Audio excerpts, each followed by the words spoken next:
और हर कोई ऐसा भी नहीं होता कि वो फौरन तौर पे फिक्स हो जाए। और दूसरी बात ये है कि भाई जैसे कहते हैं ना कि लड़कियां कहती हैं कि मैं उसको सुधार दूंगी तो वो नहीं सुधरेगा, आप अपनी मेहनत जाया करिए, अपनी एनर्जी वेस्ट करिए। और ये जो है ना, इसके घर वाले इसको तनबीह करते हैं कि मत करो शादी, वो लड़का सही नहीं है, मगर कहती है मैं ठीक कर दूंगी।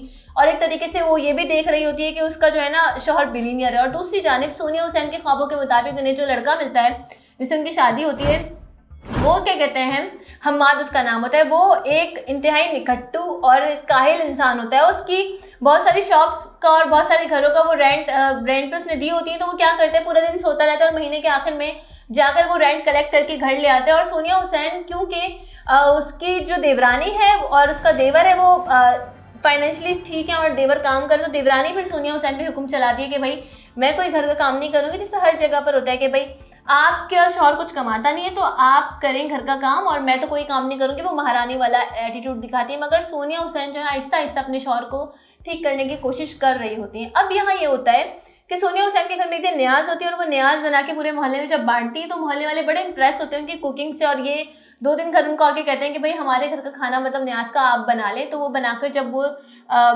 भेजती हैं तो उसके बाद उनका कैटरिंग का काम शुरू हो जाता है। दूसरी जानिब ये जो लड़की है दुरिया, ये जो है दिखाते हैं इसे कि इसका शौहर इतना अब्यूजिव होता है कि वो शादी की पहली रात उस पर तशद्दुद करता है। और जब सुबह उठते हैं, मैंने आपको बताया कि उसे जब एहसास होता है तो वो माफ़ी तलाफ़ी कर लेता है। तो सुबह उठ के अपनी बीवी को जो ना एक फरारी गाड़ी गिफ्ट करता है, कहता है कि यार मैंने तुम्हारे साथ बड़ा बुरा किया था तो ये लो तुम्हारा ये गिफ्ट और मैं माफ़ी चाहता हूँ। तो ये कैरेक्टर दिखा है। इसी दौरान में ये होता है कि वासी जो है वो अपने ऑफिस में होता है और वो अपने ऑफिस बॉय को बुलाता है, वो आ नहीं पाता। तो ये शॉर्ट करके आपको बताऊं तो वो उसे ये कहता है कि भाई मैंने तुम्हें इसलिए रखा है कि तुम इतनी देर से आओ। तो वो कहता है मैं खाना खा रहा था। तो फिर वो गुस्सा करता है और फिर थोड़ी देर बाद उसे एहसास होता है कि उसने बहुत गलत किया है। तो वो वापस अपने ऑफिस बॉय के पास जाके पूछता है कि भाई आप तुम क्या खा रहे थे और ये तमाम सारी चीज़ें। तो वो खाना देख के हैरान होता है और फिर उसका जो एम्प्लॉय होता है वो कहता है कि हम नहीं इतना अच्छा नहीं कर सकते, बस गुजर बसर हो रहा है। तो वो फिर क्या करता है कि सैलरी वगैरह पूछते, उसके बाद कहते हैं कि पूरे ऑफिस की स्टाफ को खाना अब कंपनी खुद